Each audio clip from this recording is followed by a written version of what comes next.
اعوذ باللہ من الشیطان الرجیم بسم اللہ الرحمن الرحیم السلام علیکم ورحمۃ اللہ وبرکاتہ۔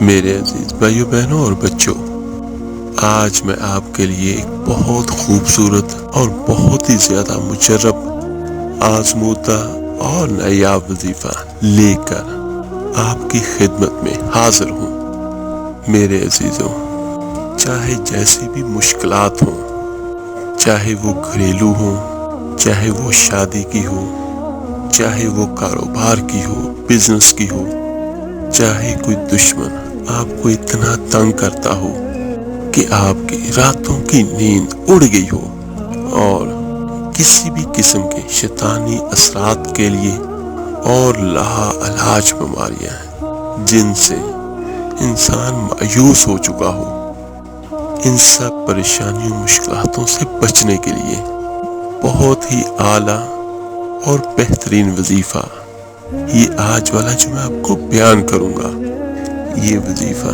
دیکھنے میں اور سننے میں بہت مختصر ہے، لیکن اس کی طاقت اتنی زیادہ ہے کہ جتنی بھی اس وظیفے کی تعریف کی جائے اتنی ہی کم ہے۔ آج کے سائنسی اور مادی دور کے اندر اس کی تاثیر ایسے ہی ہے جیسے معجزہ ہو کوئی۔ یہ ایسا باکمال اور لاجواب وظیفہ ہے کہ آپ نے اپنی زندگی میں شاید ایسا وظیفہ کیا ہی نہ ہو۔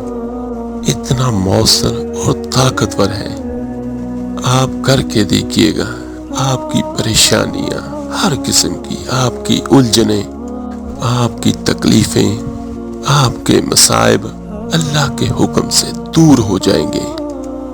اس وظیفے کو جس نے بھی کیا ہے تو ان پر اللہ تعالیٰ کی اتنی رحمتیں ہوئی ہیں کہ بہت سارے لوگوں کو اس وظیفے کی برکت سے شفا یابی ملی ہے، پریشان لوگوں کی پریشانیاں ختم ہوئی ہیں، اور بے روزگاروں کو اللہ تعالیٰ نے روزگار عطا کیا، اور اللہ تعالیٰ نے مصیبت زدوں کی مدد فرمائی، اور دکھوں میں مبتلا افراد اس وظیفے کی وجہ سے خوشیوں بھری زندگی گزار رہے ہیں۔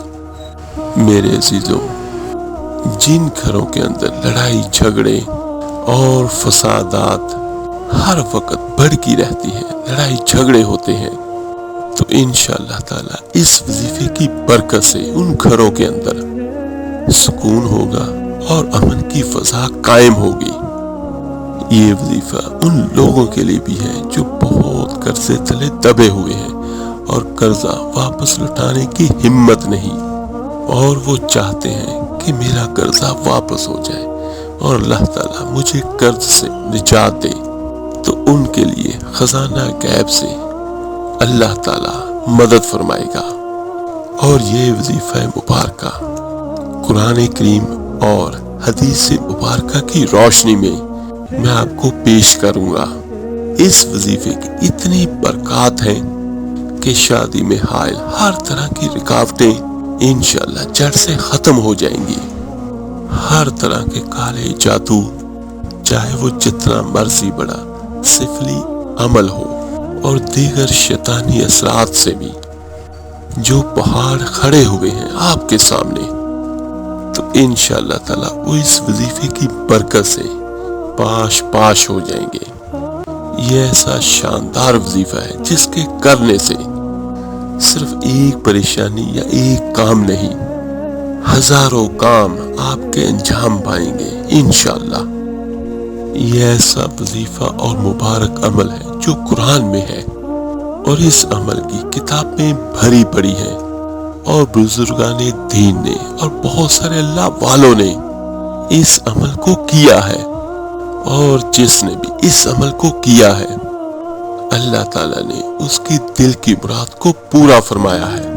اگر کوئی بہن بھائی بے اولاد ہے اور وہ چاہتا ہے کہ وہ صاحب اولاد ہو، تو وہ بھی اس عمل کو ضرور کرے، انشاءاللہ اللہ تعالیٰ ان کی گود بھر دے گا اپنے فضل سے۔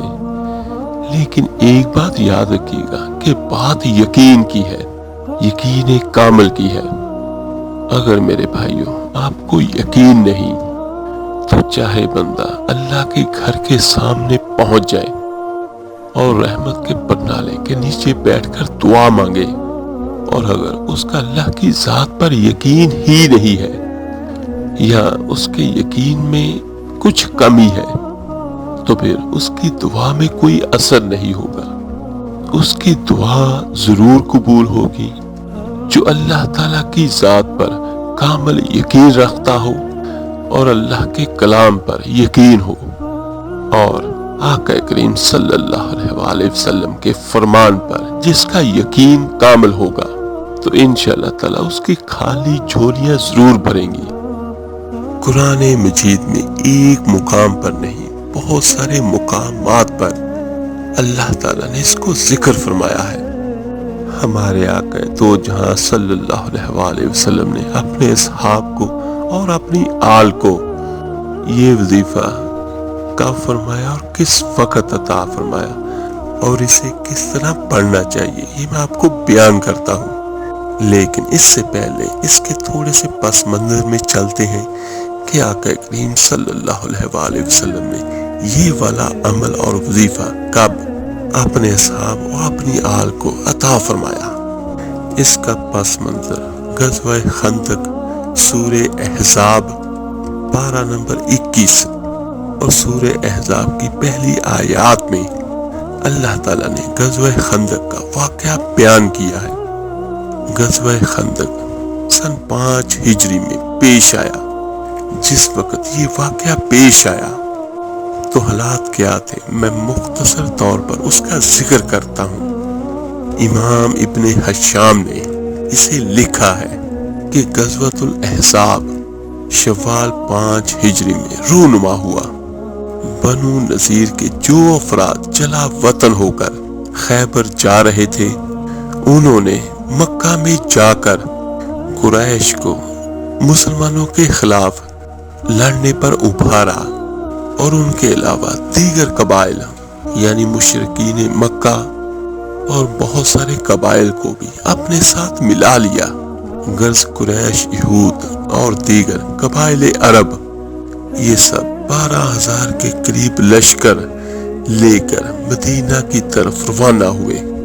کفار مکہ جو تھے وہ بھرپور تیاری کر کے جب مدینہ شریف کی طرف آئے تو ان کے آنے کی خبر سن کر ہمارے آقا دو جہاں صلی اللہ علیہ وآلہ وسلم نے اپنے تمام صحابہ کو اکٹھا فرمایا اور ان کے ساتھ مشورہ فرمایا کہ سارے اصحاب مشورہ دیں کہ ان کے ساتھ کس طرح جنگ کی جائے۔ تمام صحابہ کرام کے اندر جو بڑے بڑے صحابہ تھے، ان صحابہ کرام نے اپنی اپنی تجاویز آپ کی خدمت میں عرض کی، پیش کی۔ اور ایک صحابی تھے حضرت سیدنا سلیمان فارسی رضی اللہ تعالی عنہ، یہ بزرگ صحابی تھے، یہ عمر میں بہت زیادہ تھے، تو انہوں نے بھی ایک تجویز آقا کریم صلی اللہ علیہ وآلہ وسلم کے دربار میں پیش کی، جسے ہمارے آقا صلی اللہ علیہ وآلہ وسلم نے فوراً قبول فرمایا اور ان کے مشورے کو بہت پسند کیا۔ تو انہوں نے یہ مشورہ دیا تھا کہ مدینے کے ارد گرد خندق کھود کے دشمن کا مقابلہ کرنا چاہیے۔ خندق اصل میں ہوتی کیا ہے، تھوڑا سا اس کے بارے میں آپ کو ایکسپلین کر دیتا ہوں۔ یہ زمین کے اندر کھود دی جاتی ہے، اور یہ پرانے وقتوں میں اس کا بہت فائدہ تھا۔ دشمن سے لڑنے کے لیے یہ بہت بہترین عمل تھا۔ ایک کسی بھی جگہ کے ارد گرد زمین کے اندر گہری کھائی کھود دی جانی، اور آج بھی اس کا ایک بہت بڑا فائدہ ہے۔ اگر خدا نخواستہ کسی جگہ پر ایٹم بم گر جائے تو اس سے بچنے کا آج بھی یہی طریقہ ہے۔ خندق میں ہوں گے تو اللہ کے حکم سے آپ محفوظ رہیں گے۔ تو حضرت سلمان فارسی رضی اللہ تعالیٰ عنہ نے عرض کیا، یا رسول اللہ صلی اللہ علیہ وآلہ وسلم، یہ میرا مشورہ ہے۔ تو ہمارے آقا کریم نے وہ مشورہ قبول فرمایا کہ مدینے کے ارد گرد خندق کھود لی جائے، پھر دشمن کا مقابلہ کیا جائے۔ تو آقا کریم نے بچوں اور عورتوں کو جو مدینہ منورہ کی محفوظ جگہ تھی وہاں پہ ان کو منتقل کروایا، اور خود 3000 اصحاب کے ساتھ، کم و بیش 3000 اصحاب کے ساتھ شہر سے باہر تشریف لائے اور خندق کھودنا شروع ہو گئی۔ اور پھر میرے آقا کریم صلی اللہ علیہ وآلہ وسلم نے اپنے صحابہ کو فرمایا کہیں ایسا نہ ہو کہ یہ لوگ رات کے وقت اٹھیں اور حملہ آور ہو جائیں۔ اور پھر میرے آقا کریم نے فرمایا اے میرے صحابہ، یہ لوگ ہم پر فتح یاب نہیں ہو سکتے، تم پڑھا کرو کثرت کے ساتھ حابیم لا ینصرون۔ اور پھر اس غزوہ میں آل رسول کے لوگ بھی شامل تھے اور اصحاب رسول صلی اللہ علیہ وآلہ وسلم بھی شامل تھے، تو لہذا یہ وظیفہ صرف اصحاب رسول کو نہیں دیا گیا یا صرف آل رسول کو نہیں دیا گیا، بلکہ آل اور اصحاب دونوں کو ہی یہ وظیفہ میرے آقا کریم صلی اللہ علیہ وآلہ وسلم نے عطا فرمایا، اپنے غلاموں کو عطا فرمایا۔ تو یہ والا وظیفہ حامیم لا ینصرون، اتنا وظیفہ پڑا اصحابہ کرام نے، ان کی محبت کا عالم یہ تھا۔ جو بات آقا کریم صلی اللہ علیہ وآلہ وسلم کی زبان اقدس سے بیان ہوتی، صحابہ کرام اس پر عمل پیرا ہو جاتے، اور صحابہ کرام ان کی دلیل بھی نہیں پوچھا کرتے تھے، بلکہ ان کو یقین تھا کہ یہ زبان اقدس وہ ہے جن کا بولنا خدا کے حکم سے ہے، کہ جب بھی آپ بولتے ہیں تو اللہ کے حکم کے بغیر نہیں بولتے۔ میرے آقا کریم صلی اللہ علیہ وآلہ وسلم نے قرآن کے بارے میں فرمایا کہ یہ قرآن ہے، اور سب نے مانا کہ یہ قرآن ہے، اور آپ نے فرمایا یہ حدیث ہے، تو وہ حدیث بن گئی کہ جن کا بولنا ایسا بولنا ہے کہ ان کا بولنا یا تو قرآن بنتا ہے یا پھر حدیث بنتا ہے۔ سبحان اللہ۔ تو زبان اقدس سے یہ نکلے ہوئے الفاظ اور عطا کیا ہوا وظیفہ حامیم لا ینصرون ہے۔ جب میرے آقا کریم نے یہ وظیفہ فرمایا تو صحابہ کرام اور آل رسول صلی اللہ علیہ وآلہ وسلم نے اس ورد کو اپنی زبان پر جاری کیا۔ تو اس کی برکت سے یہ طریقہ حصہ ہے کہ اللہ تعالیٰ نے کفار مشرکین اور جو بھی لڑنے کے لیے آئے تھے ان سب کے خیمے اللہ تعالیٰ نے اکھاڑ دیے۔ وہ مشرکین، وہ کفار جو بڑی طاقتوں کے لوہے منوا کر آئے تھے اور بہت بڑا لشکر لے کر آئے تھے، اللہ تعالیٰ نے ان سب کو ناکام اور نامراد فرما دیا۔ تو میرے عزیزوں، چلتے ہیں اپنے وظیفے اور عمل کی طرف کہ اس کو کتنا پڑھا جائے۔ تو میرے عزیزوں، بھائیوں، بہنوں اور بچوں، اس کو ایک جگہ ایک وقت مقرر کر کے بھی پڑھیں، لیکن اس کے ساتھ ساتھ اس کو چلتے پھرتے بھی پڑھیں حامیم لا ینصرون، اور اپنی وہ حاجت، وہ پریشانی اپنے ذہن میں رکھیے گا، اس کو ہر حالت میں پڑھ لیں۔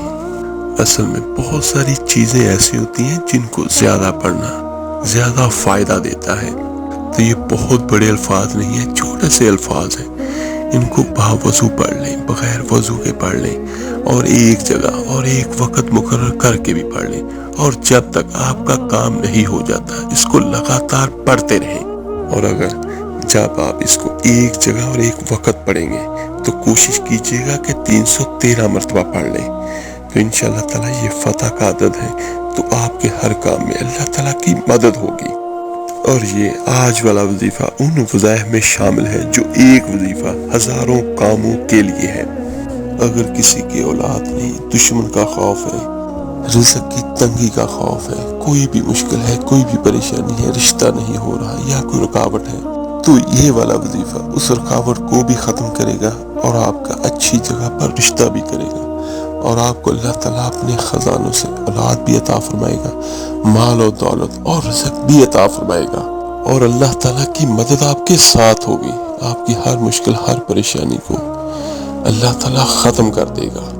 تو میرے عزیزوں، کوشش کیجیے گا کہ اس کو زیادہ سے زیادہ جتنا پڑھ سکتے ہیں پڑھ لیں، اور پڑھنے کے بعد جب دعا کیجیے گا اپنے لیے بھی کیجیے گا اور باقی سب مسلمانوں بھائیوں انسانوں اور جناتوں کے لیے بھی کیجیے گا۔ اللہ تعالیٰ سب پر اپنی رحمت کرے، آپ کی بھی مشکلات ختم ہوں اور باقی سب کے بھی اللہ تعالیٰ مشکلات پریشانیاں ختم کرے۔ اللہ تعالیٰ سے دعا ہے اللہ تعالیٰ آپ کی میری ہم سب کی حاجات کو اپنے خزانہ غیب سے پوری کرے، آمین ثم آمین۔ اس ویڈیو کو لائک اور شیئر ضرور کیجیے گا، صدقہ جاریہ سمجھ کر آپ میرے لیے دعا کیجیے گا، میں آپ سب کے لیے ضرور دعا کروں گا۔ تو ملتے ہیں جلدی انشاءاللہ تعالیٰ ایک نئے وظیفے اور عمل کے ساتھ۔ اپنا بہت بہت خیال رکھیے گا۔ اللہ حافظ۔ علیہ وسلم صلی اللہ علیہ وسلم۔